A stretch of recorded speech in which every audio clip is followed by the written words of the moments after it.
कृष्णा राधे राधे।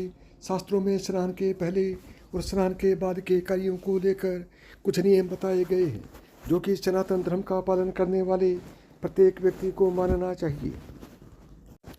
स्नान के पहले और स्नान के बाद क्या करना चाहिए और क्या नहीं, इसको लेकर आज हम आपको बताने वाले हैं। शास्त्रों में वर्णित कुछ महत्वपूर्ण नियम। नंबर 1, स्नान के बाद न तोड़ें फूल। वायु पुराण में बताया गया है कि आपको भगवान पर चढ़ाने के लिए फूल स्नान से पहले ही तोड़ कर रख लेने चाहिए। माना जाता है कि स्नान के बाद तोड़े गए पुष्पों को भगवान स्वीकार नहीं करते। साथ ही यह भी कहा जाता है कि पुष्पों को कभी धोया नहीं जाता है।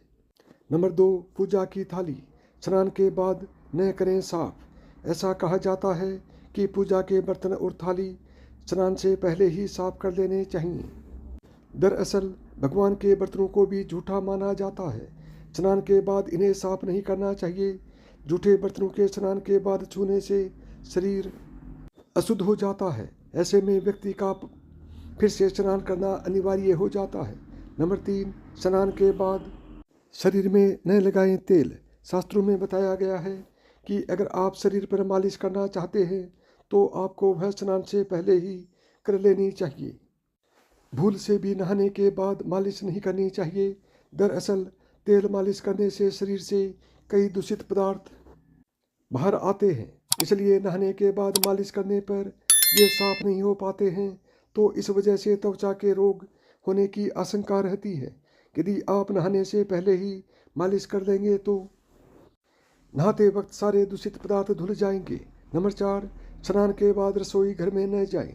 अगर आप स्नान के बाद रोजाना पूजा करते हैं तो पूजा करने से पहले आपको रसोई घर में नहीं जाना चाहिए। माना जाता है कि पूजा करने के लिए शरीर एकदम शुद्ध होना चाहिए, लेकिन रसोई में अक्सर जूठे बर्तन भी रखे रहते हैं, तो इस कारण पूजा करने से पहले रसोई में जाने से आपका शरीर अशुद्ध हो जाता है। नंबर 5, स्नान के बाद न करें अपने वस्त्र साफ। एक बात आपको ध्यान देने की ज़रूरत है कि आपको स्नान करने के बाद न ही अपने वस्त्र साफ करने चाहिए और न ही भगवान के। माना जाता है कि स्नान के बाद यदि आप पहने हुए कपड़ों को साफ करते हैं तो आपका भी शरीर अपवित्र हो जाता है। उसके बाद आप पूजा नहीं कर सकते। इसलिए आपको स्नान करने से पहले ही अपने और भगवान दोनों के कपड़े साफ कर लेने चाहिए।